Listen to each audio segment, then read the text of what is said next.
You look at the architecture, you look at entertainment. It's a lot more of a secretly hip city than I ever imagined. This block's timeless. The sidewalks are very wide, which makes for easy walking. Exciting, cool, hot. We keep adding to it, we restore it. All the great facades, you look at the restaurants, you look at 6 museums. You got to be on West Main Street. And I think there's this wonderful history here. It's like Europe, where cities have been there for years and years and years, and you can actually see the new by the old. Penguins are red, which is really cool, and the art seems to be all over the place. It feels very good here. It's a wonderful place to be, and it is the greatest street on earth.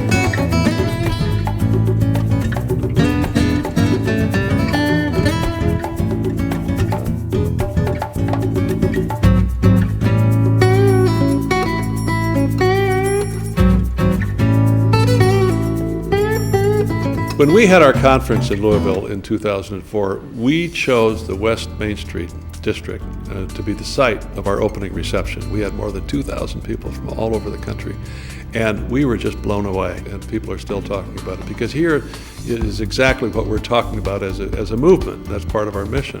The great older buildings blended with the 20th century buildings, a lot of vitality, a lot of interest. We could not have picked a better city or a better location to open that conference than West Main Street in Louisville. Here in Louisville, we couldn't agree more, particularly because we know that this wasn't always the case. Although West Main Street was a wonderful collection of historic buildings, when I first became mayor, it was not economically healthy, and more important, we were not taking advantage of the street. Even more troubling, pressure to demolish some of the buildings was growing, so the revitalization of West Main Street became one of my highest priorities. But we decided that the most significant thing we could do was to make a major statement regarding public infrastructure. While the buildings on the street had a unique grandeur and dignity, the street itself did not. When EDA was hired to come up with the master plan for the Cultural Arts District on West Main Street, what was there was a bunch of vacant storefronts and concrete sidewalks, and it was a very inhospitable place. The sidewalks and curbs were in disrepair and narrow, there were few amenities, and the movement of cars was the priority. In a sense, the streetscape did not respect the buildings or the nature of the historic district. When we started the project, there were 4 moving lanes of traffic plus on-street parking. Did not need all those lanes. So our idea was to widen the sidewalks by 5 feet on either side, which doesn't sound like a lot, but it made a huge difference psychologically to the identity of the place as a place for people, more than cars. It clearly changed the definition of the place to a pedestrian zone. We decided to undertake a major streetscape improvement program that not only improved the pedestrian environment, but actually highlighted its rich character and celebrated the history of the street in a way that would encourage new uses and new investment in the area that were complementary to the character of the street. And what they asked us to do was to help create a place for people there, but to recognize the quality of the architecture and the value of the history. The entire landscape was really in service to interpreting the architecture. One of the things that we quickly learned was that West Main Street was the second largest aggregation of cast iron architecture in America after Soho. And so we thought, well, that's the genius of this place, and that's the thing that we should really value and help interpret. So in effect, our landscape helps you to understand and read the architecture. One of the first things we said was which buildings are cast iron, and there was only one way to find out accurately. And what we did was we walked up and down the street with magnets in our hands, and we put magnets on every single column up and down the street and mapped which buildings had cast iron columns and which ones didn't. And then in the sidewalks, we have these iron spot brick bands that reflect exactly where those columns come down underneath the street. So there's a very direct correlation between what the landscape is and what the architecture is. And then people can actually appreciate that and understand that. Other features including things like tree guards around the trees to protect the trees, for one thing. That was the functional attribute. And we worked with artist Jack Mackey to provide an interpretive meaning for that. And he came up with this notion of walking sticks, which was a vernacular form of folk art in the Louisville area. And he ended up collecting a bunch of these and then casting them in cast aluminum and bronze, and having those elements become the tree guard. So the artwork is actually integrated into the functional aspects of the streetscape, as opposed to a piece of sculpture sitting on its own. All the artwork is very carefully embedded into the place. we came to realize that there was a very rich history of different uses along the street. And so we came up with the idea of having these welcome mats, if you will, in the paving at each front door with the address, so it's very easy to find the address, but also that had some historic icon that we researched. One of the other things that we wanted to do was to bring the architecture down to the street and into the sidewalk where it could be touchable and appreciated, and in some cases even sat upon. We have some stone benches that have architectural carvings from some of the friezes that are about 65 feet in the air and not necessarily evident on the ground plane. So by bringing them down to the street, again, we help that architecture come to life. There was a series of coal covers, cast iron sort of manhole covers that were in the street that were used actually to load coal to underground areas to fire up the foundries along West Main Street. We saved them, and then we lined them up as sort of our gallery and treating something that's like urban infrastructure as public art. You know, you can actually walk along the street and not notice any of these details, or one can spend hours seeking out these historic elements. We then decided to focus on attracting those uses and users that were most likely to flourish in such a distinctive environment. The greatest asset was the base that was provided by the cultural community, as well as a number of design-oriented businesses. The concept of a Main Street cultural district was born, and this focus has proven to be extremely successful. Another key element was developing anchors on both ends of Main Street that reflected the environment. After much prodding, and with the help of the Downtown Development Corporation, which purchased a key property at 8th and Main to prevent it from becoming a surface parking lot, we were able to convince Hillerich and Bradsby to relocate the Louisville Slugger Factory and Bat Museum on that corner. When we first took a look at this Main Street property, I said, gee, Christmas, I've got to bring my board of directors down here and they're going to say, you want to do what? So it was pretty rundown. We got a vision of the streetscape, and with those renderings, we went to the mayor, and the mayor came to us and said, we can do this. Part of the thrill is going through the factory and seeing a bat made for a major league star that's currently playing today, and being able to touch that bat, pick it up in their hand, and say, I know who's going to use this tomorrow. Well, we found out very quickly that people like the tour. They like to see people make things, especially with their hands. They like to look in the window and see a worker actually creating what has been termed a piece of art. They're actors now instead of workers. They're on stage 8 hours a day, and they love it. We then built a new baseball park for our AAA team by incorporating an historic train shed on East Main Street. And with these anchors in place, along with the arts and cultural base already existing, the district really began to take off.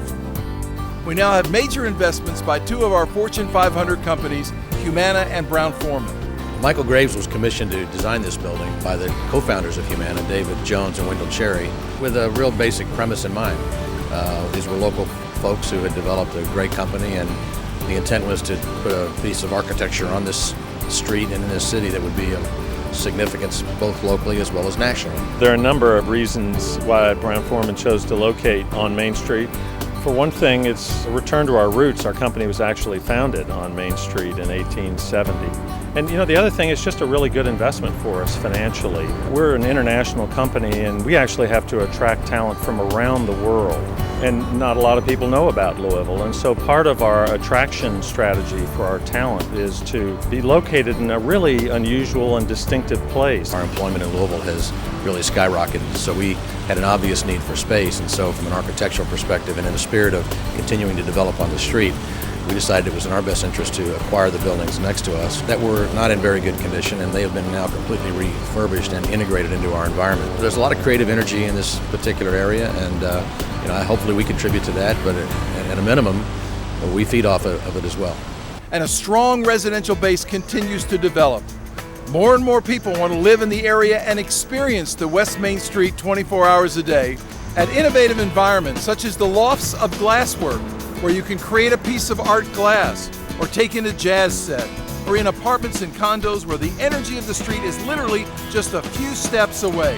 And then the most convenient thing for me is the fact that my office is right there. I think it's 43 steps from my front door here at the Harbison over to the Fund for the Arts, where I've worked for the last 9 years. West Main Street is not just a place to come see a museum, but it is an exciting place to live in now. You live and work and be entertained. As soon as I walked into that front room and saw the beautiful Ohio River and the landscape on one side, and then the major cosmopolitan district over here of the high-rises, I knew this was it. It offers everything. One of the most creative projects on West Main Street is the recent conversion of 5 historic properties into 21C, a unique boutique hotel, combined with contemporary art gallery, where modern art infuses every aspect of the hotel guest's experience. Along with its signature restaurant, Proof on Main, it has become the hottest new destination in the area. I think that our kind of hotel works downtown because there is a young, energetic audience for it. And we need an audience. When you have art, it needs an audience. 5 or 6 years ago, people would have been much more skeptical about putting this kind of facility on West Main Street. A lot of guests that stay here are excited by the thought that there's so much to do that you can walk to. You can do a great weekend entertainment for a family here with a baseball game, something at the Center for the Arts, going to the museums, and you can walk right back to your hotel. It's just a fun place to be. The thing that's unique about our Main Street is that we've been able to combine preservation and art and a dynamic that's just simply fun. As you go up and down the street, there's a constant sense of surprise. You've got some great buildings. 21C with its red penguins, H&B with a 120-foot tall bat, the Science Center with a really unique facade that was very aggressive from a preservation standpoint and won all sorts of design awards. The combination of a real preservation ethic with some real creativity is what's made this street really as fun to experience as it is. And what's the deal with those red penguins? We fell in love with red penguins at the Venice Biennale and brought them here for fun, and they've turned out to be an icon for the hotel. The public has really fallen in love with them. One thing I really like when we have guests that come in and visit, I always like to talk about the historic preservation district down here and the iron front buildings and so forth, and the preserving the architecture. But I love the uniqueness of our red penguins across the street. And I love to see how they travel around and move. And we have some baseball bats and some plates that are along the street. So I really like bringing the new and preserving the old. I think it creates a wonderful character. It is really unique because it's fun. Here you've got a combination of high art, low art, medium art. Some things are fun, some things are funky. Main Street, is very reminiscent of Tribeca or Soho.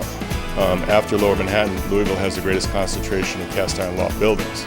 So there's been a number of times here where, had a couple beers too many, you go outside and say, Jesus, I'm in New York. We have 3 world-renowned icons here in our wonderful community.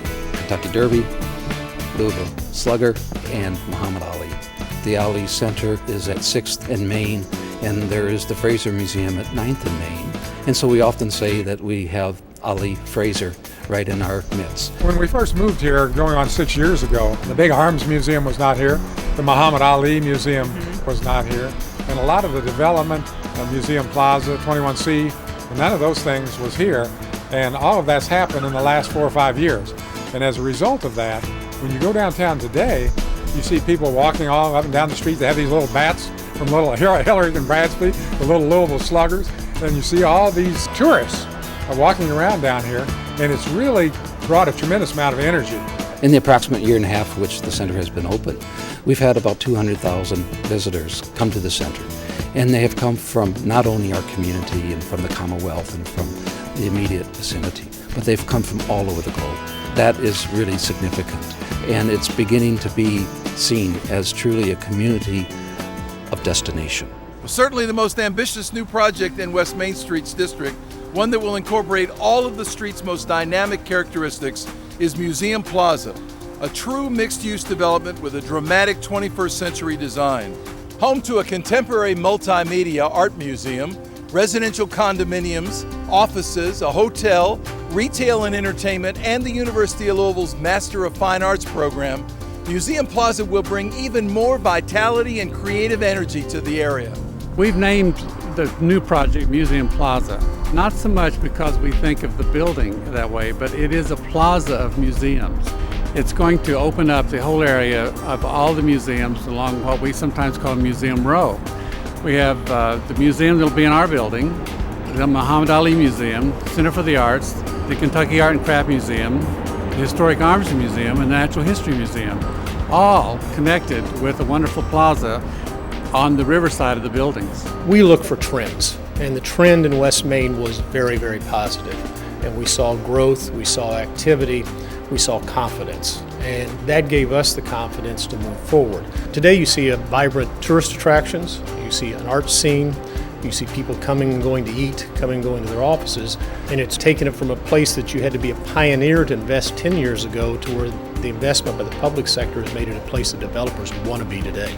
Perhaps the most gratifying aspect of the renaissance occurring on West Main Street is that we have collectively breathed new life into the street.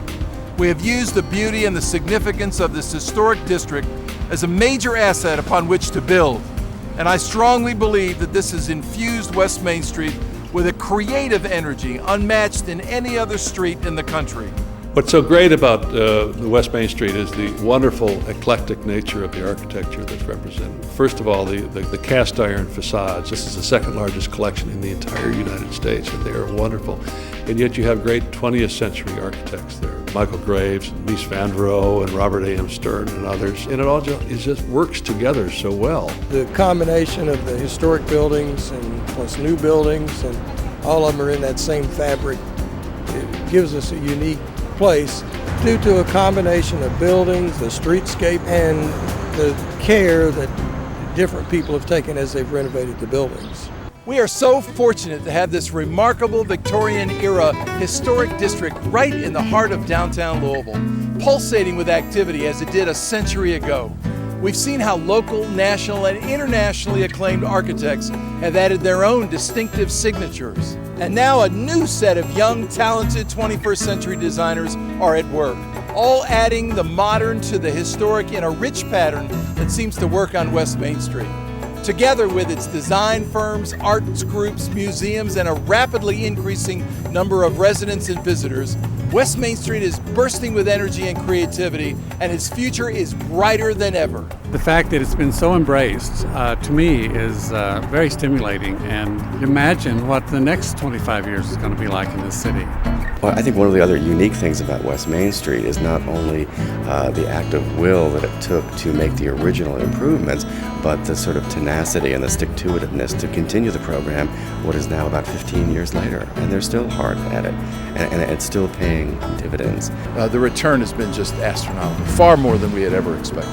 The public sector and the private sector were willing to work together. The incentives of the city really making that street have a character. It's really been the critical piece that sort of took us over the top. Every morning during the school year, you come down here and you see school buses lined up from all over the state. We're creating a whole generation of children now that see downtown as a place to come to play, to go to the museum, to go to plays. That is probably one of the greatest assets that this city will have and reap in years to come. We've had nothing but support and encouragement. And, if you can make it in New York, you can make it anywhere. Well, the difference when you make it somewhere else, like here, you get thanked for it. I think it's beyond imagination what's in the future for this city. The heritage that I'm very proud of is that my grandfather made bats on Main Street in the 1880s. And then we moved away, and now we've moved back, and I was able to be part of bringing Louisville Slugger back to Main Street where my grandfather started. I hope everyone in Louisville appreciates West Main Street, because a lot of us who don't live in Louisville appreciate it, and the unique nature of it and what it contributes to the vitality and authenticity of the community. There's no question in my mind that West Main Street is one of America's great streets.